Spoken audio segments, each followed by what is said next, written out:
Tantra Illuminated with Dr. Christopher Wallace is a journey through the depths of the human experience, as viewed through the lens of the tradition called non-dual Shaiva Tantra. This multi-format podcast delves into the fascinating world of classical Tantra and its intersections with philosophy, neuroscience, psychology, human development, and the broader world of spirituality.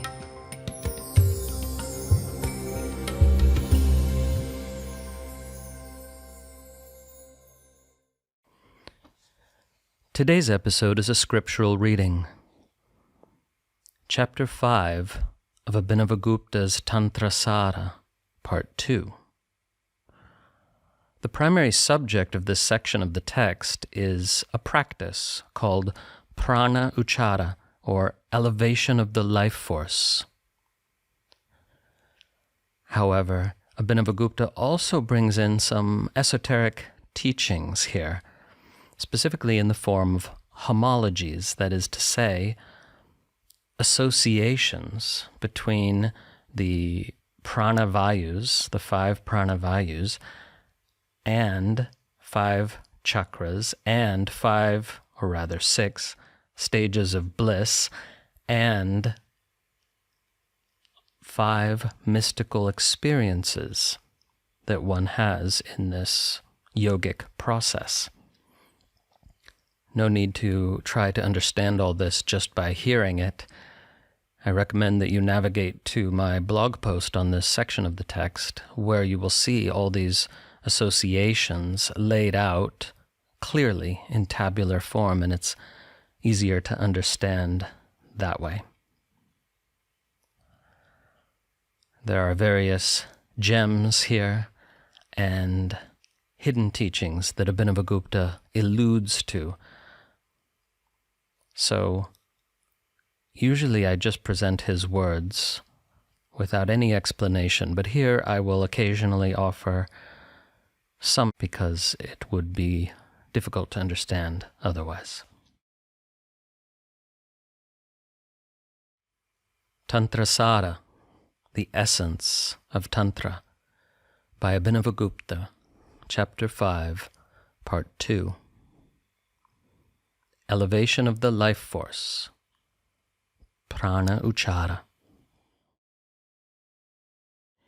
In this practice, one who wants to cause the vital energy to rise first reposes in the heart, that is, the spaciousness of pure being, awareness itself.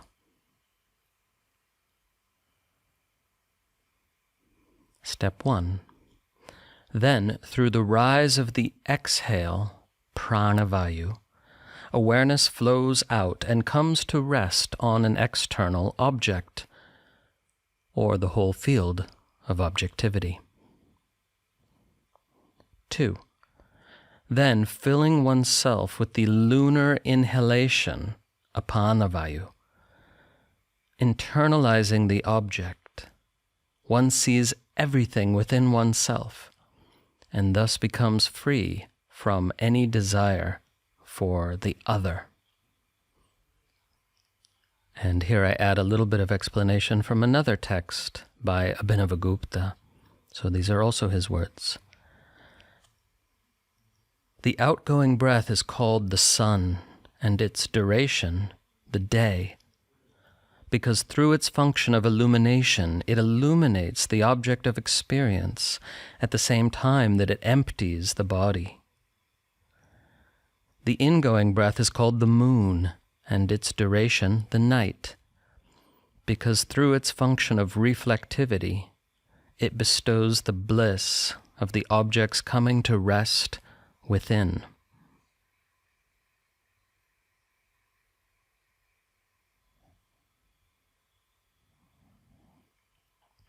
Now continuing with the Tantrasāra itself.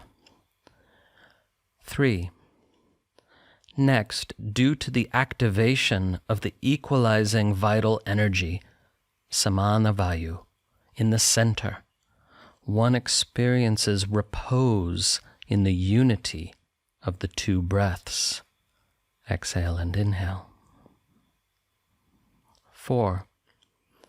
Then when the fire of the ascending breath, udana-vayu, arises, one devours the operations of the perceiver, the perceived, and the process of perception.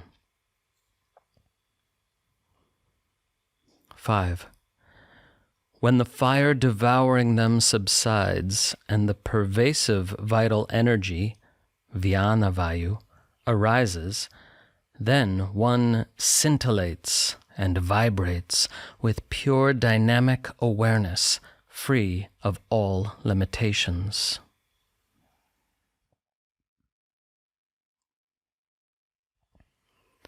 Thus, these 6 states of repose, from the space of the heart to the pervasive vital energy, are taught in our scriptures as the 6 levels of joy. First, corresponding to repose in the space of the heart, innate joy, nijananda. Then, external joy, when one is focused on the apparently external object, nirananda. Then, the joy of the other as the object is internalized, parananda. Then, intensified joy, the joy of the fusion of objective and subjective reality, brahmananda. Then, the great joy, mahananda, as the energy surges up towards the crown.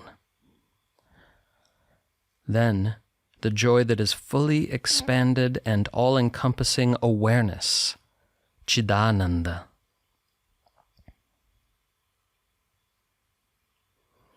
Of all these, there is one unifier called the bliss of totality, jagadananda, never rising or setting, whose ultimate nature is internal centered repose. Antarvishranti.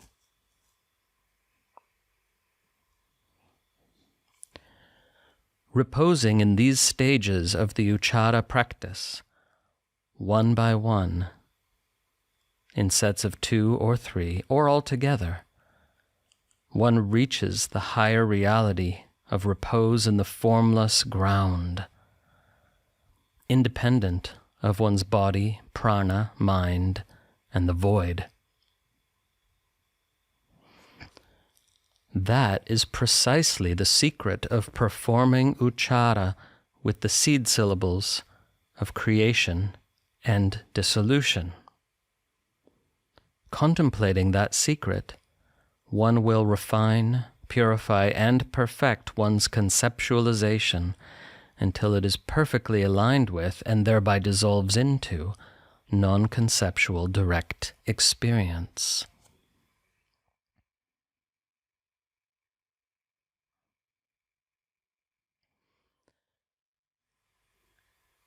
And the practice of performing uccāra with the seed syllables of creation and dissolution will be taught in the next section of the text, which you'll hear in another episode. And relating to these stages of centered repose, there are respectively 5 mystic states, stations on the path. Because as one's practice develops, there are gradations of penetration into the divine mystery. Of these, the first mystic state is bliss, ānanda, the first intimation of the state of plenitude arising from touching into the absolute fullness. Next, from attaining bodilessness for a moment comes the leap udghata, when the body spontaneously rises up or jerks up in meditation, even coming off the ground a bit. Then the third is trembling, kampa, due to one's identification with the body loosening upon accessing one's inner strength. Then extroversion falls away, giving rise to the trance, also known as yogic sleep, nidra.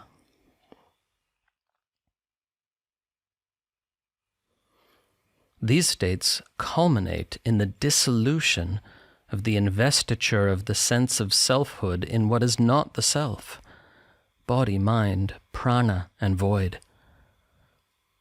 But because the self in fact comprises all things, the sense of anything not being the self is subsequently dissolved.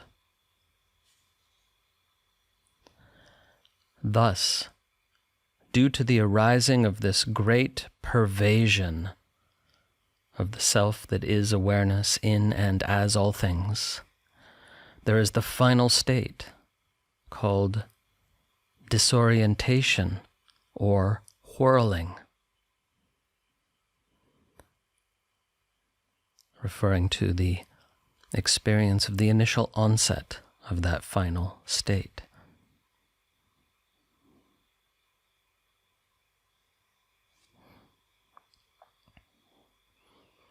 These 5 mystic states are associated with the 5 phases of awareness, from the waking state to dream, deep sleep, samadhi, and turyatita, the state beyond the 4th. And these states, or phases, are experienced when one enters the subtle centers, the chakras, called the triangle near the pelvic floor, the bulb or khanda in the low belly, the heart,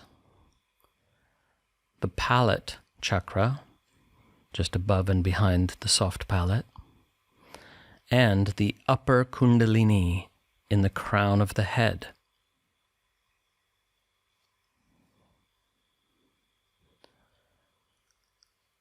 The ultimate vibration, or spanda, experienced in centered repose in these stages of uccāra, is the very same as that experienced when practicing with the triad of inner focal points. The unmanifest linga, in which all knowables, such as body and so on, are dissolved.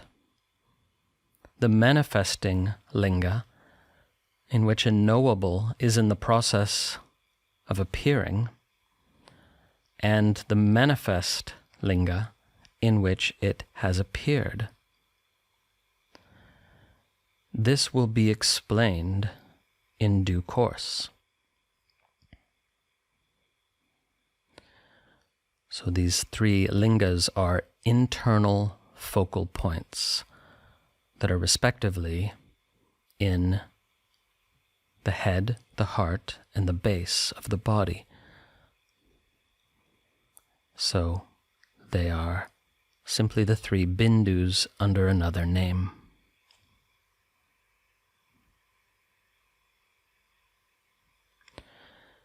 In our system, the supreme focal point is simultaneous awareness of all 3, which practice is called the heart of the yogini.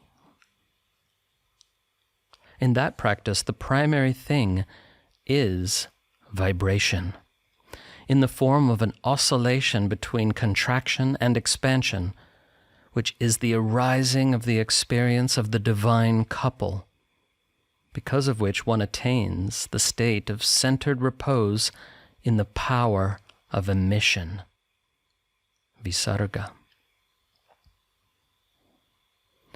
I've said enough, entry into this heart is not to be revealed all in one place.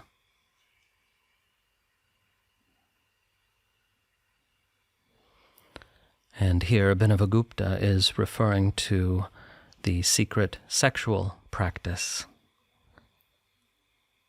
which he will teach in chapter 22 of this text. Summary verses for this section of the text, also of course by Abhinavagupta.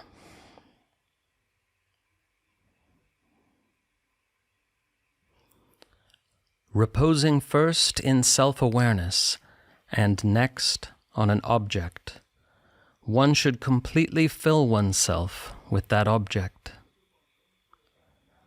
One then reposes in the expanded state, then rapidly dissolves the distinction of knower and known.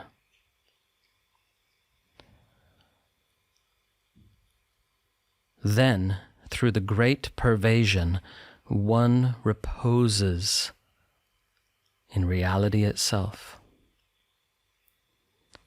These levels of the sixfold uccāra method, 6 with the initial repose in the space of the heart, are correlated with the 5 prana-vāyus, from the out-breath to the pervasive breath, which are themselves merged with the 5 states of consciousness, beginning with the waking state.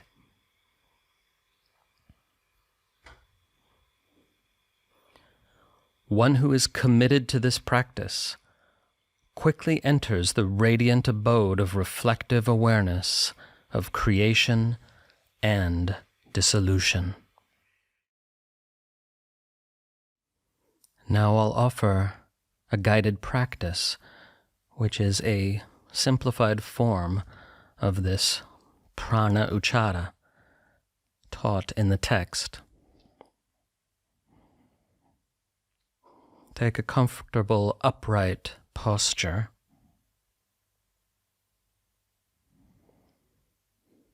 It's possible to do this practice lying down if necessary.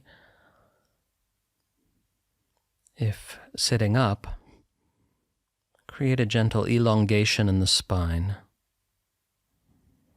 If you're on a chair, sit on the edge of the chair so that you can sit up straight and comfortably. Let the shoulders relax, let the shoulder blades sink down the back. Let the muscles of the face become soft and slack. Let the jaw relax. Let the eyebrow ridges relax. Behind the ears, the forehead, everything relaxes.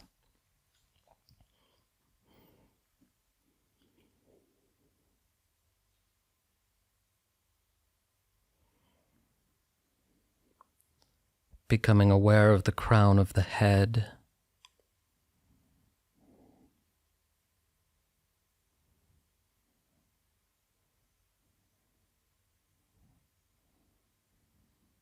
then the space slightly above and behind the soft palate,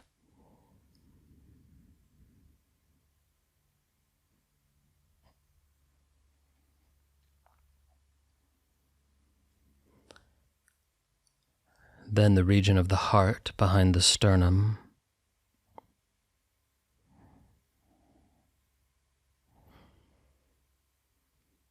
then the low belly, midway between the navel and the mons pubis.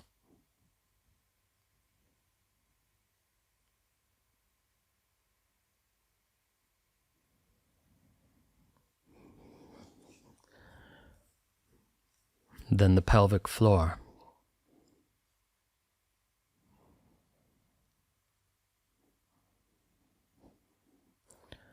Let the next inhale bring you once again to the space of the heart, reposing in the space of the heart.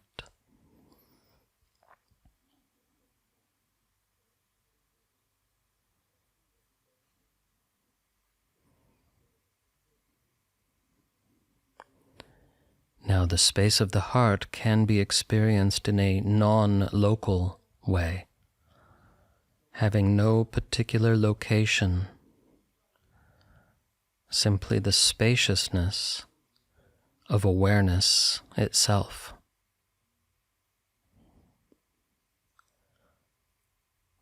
Awareness, being, presence,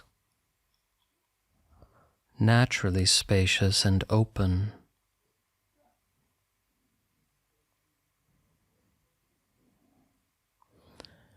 And if there is a center to this openness, it is in the depths of the heart.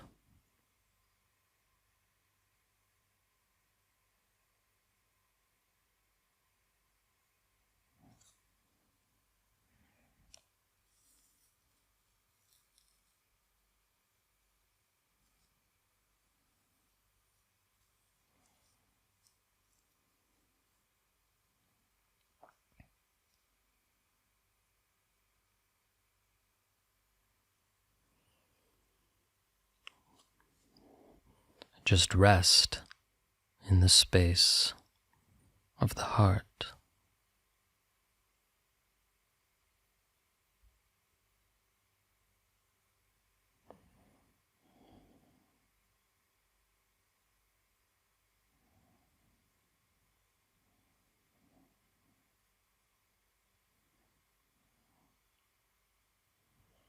Let the next inhale travel all the way down to the pelvic floor.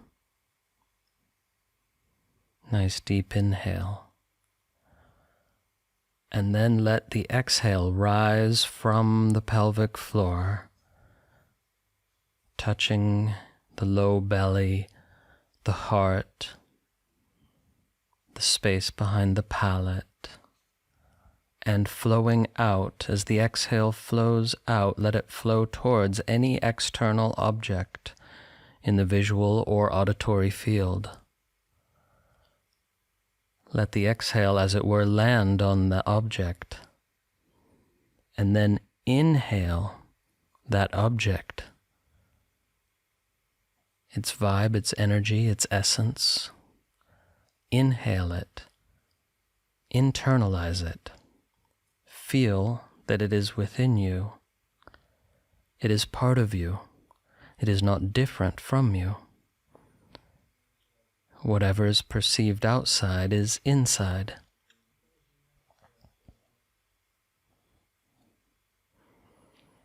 Now, at your own pace, repeat this exhale and inhale. Each time you exhale, sending the breath to the external object, the same one or a different one.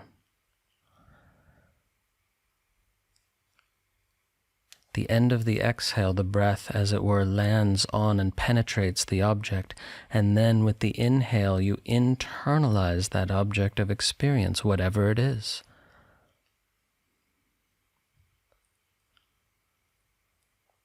Sense it within you.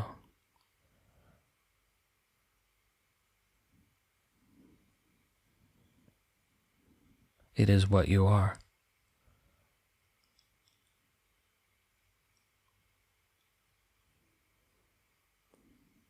Repeat this several times at your own pace.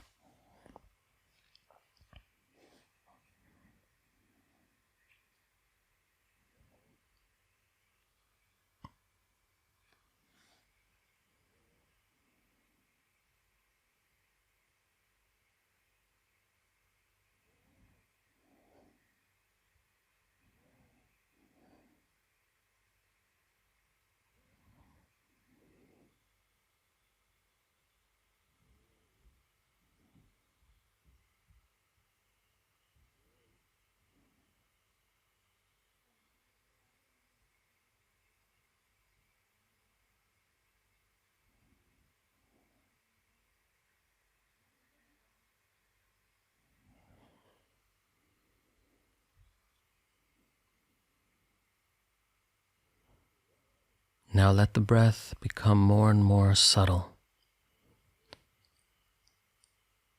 until it's barely moving, You can pause the recording if you need more time.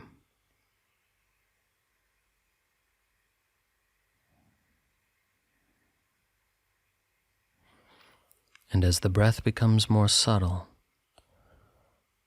become more and more aware of the center, the core of your being.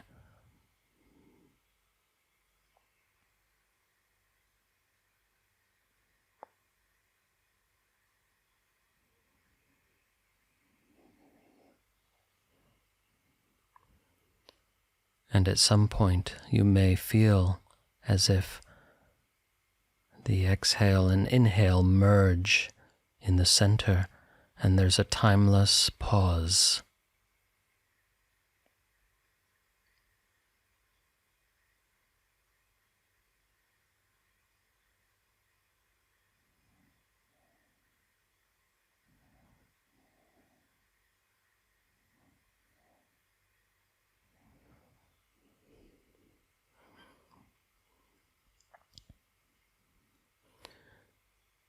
If you don't experience that spontaneously, then take an inhale into the central channel and hold the breath, hold the prana in the center.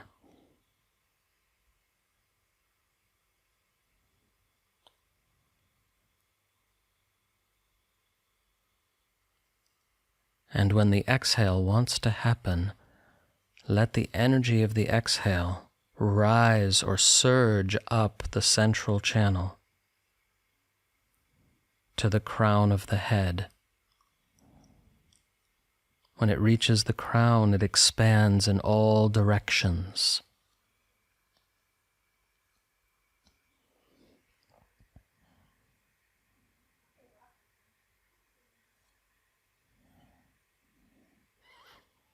Now there's simply a single field of experience.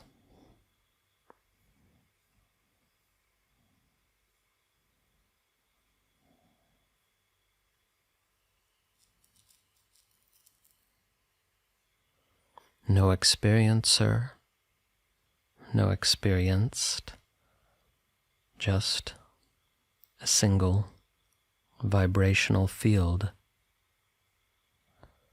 Awareness vibrating.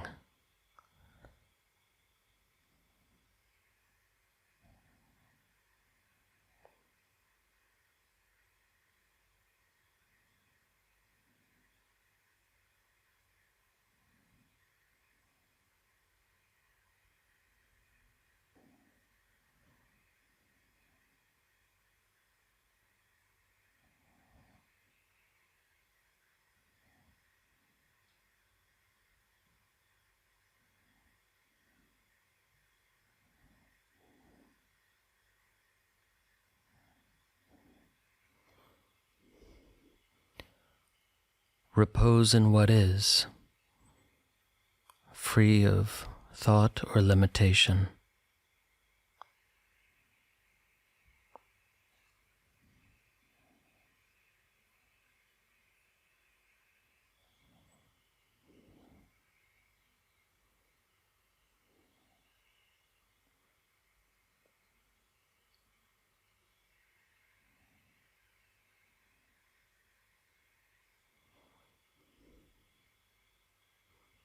Om.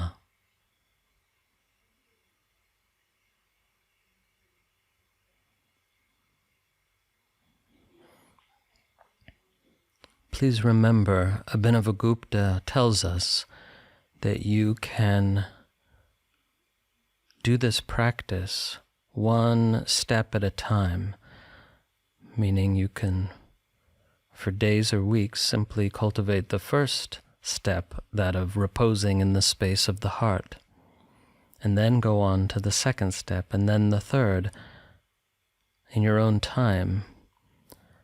He says you can take it one stage at a time, or you can do the first 2 steps together, or the first 3 steps together, or all together, depending on what's available to you.